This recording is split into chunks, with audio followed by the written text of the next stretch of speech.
आज इस्लामपूर तहसीलदार यांना एक निवेदन दिलेलं आहे अखिल भारतीय स्वाभिमानी संघर्ष सेनेच्या वतीनं वाळवा तालुक्यातल्या विशेषतः इस्लामपूर सिटीतून जाणारे वीटभट्टीच्या सप्लाय ट्रॅक्टर हे ओपनमध्ये ट्रॅक्टर घेऊन जात असतात आणि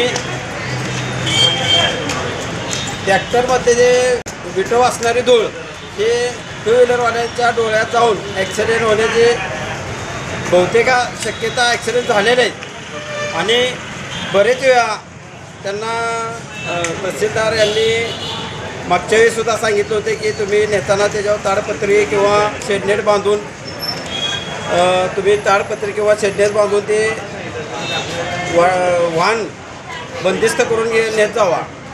परंतु काही वीटभट्टीधारक त्याला न जमवता आज कालसुद्धा आम्ही बघितलं, परवा दिवशीसुद्धा बघितलं, वीटधारकांना आम्ही फोन करून सांगितलं होतं का की बाबा असं होत आहे आणि तुम्ही ते बंदिस्त घेऊन जावा.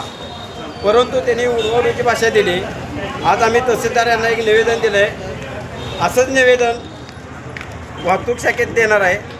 त्याच्यावर वेळेत जर काही कारवाई झाली नाही तर अखिल भारतीय स्वाभिमानी संघर्ष सेनेच्या वतीनं तीव्र स्वरूपाचे असे आम्ही आंदोलन छेडू.